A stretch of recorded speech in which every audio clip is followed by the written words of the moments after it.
काजू उत्पादकाला वाऱ्यावरच सोडलं आणि आंबा उत्पादकाला केवळ हेक्टरी 22,000 रुपये म्हणजे कलमाला 220 रुपये इतकी तुटपुंजी मदत जाहीर केली। आणि या पार्श्वभूमीवर सरकारला जाब विचारण्यासाठी म्हणून येत्या 15 मेला दुपारी 3 वाजता गिरगाव चौपाटी येथे कोकणातला संपूर्ण 5ही जिल्ह्यातला शेतकरी एकत्रित येऊन मोठ्या संख्येनं आम्ही मुख्यमंत्र्यांच्या निवासस्थानी वर्षावर जाणार आहोत आणि आम्ही सरकारकडे कैफियत घेऊन जाणार आहोत मुख्यमंत्र्यांच्याकडं। आजपर्यंत कोकणच्या शेतकऱ्यानं सरकारकडं काही मागितलेलं नव्हतं। पहिल्यांदा इतिहासात कोकणातला शेतकरी रस्त्यावर आला आहे, काहीतरी मागा लागला आहे।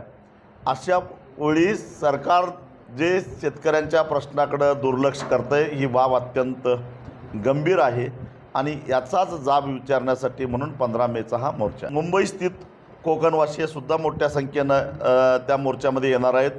अनेक राजकीय पक्षांनी, अनेक सामाजिक संघटनांनी या मोर्चाला पाठिंबा दिलेला आहे। मी स्वतः उद्धव ठाकरेंना भेटून भेटलो आहे, त्यांनी पाठिंबा व्यक्त केला आहे।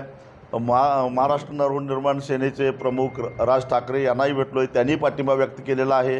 काँग्रेसचे प्रदेशाध्यक्ष हर्षवर्धन सपकाळ यांना भेटलो आहे, त्यांनी पाठिंबा व्यक्त केला आहे। सक्रिय पाठिंबा अर्थात सगळ्यांनी केला आहे। त्याशिवाय राष्ट्रवादीचे प्रदेशाध्यक्ष शशिकांत शिंदे यांना भेटलो आहे, त्यांनी पाठिंबा व्यक्त केलेला आहे। अनेक संघटनांनी शेका पक्षानं पाठिंबा व्यक्त केलेला आहे।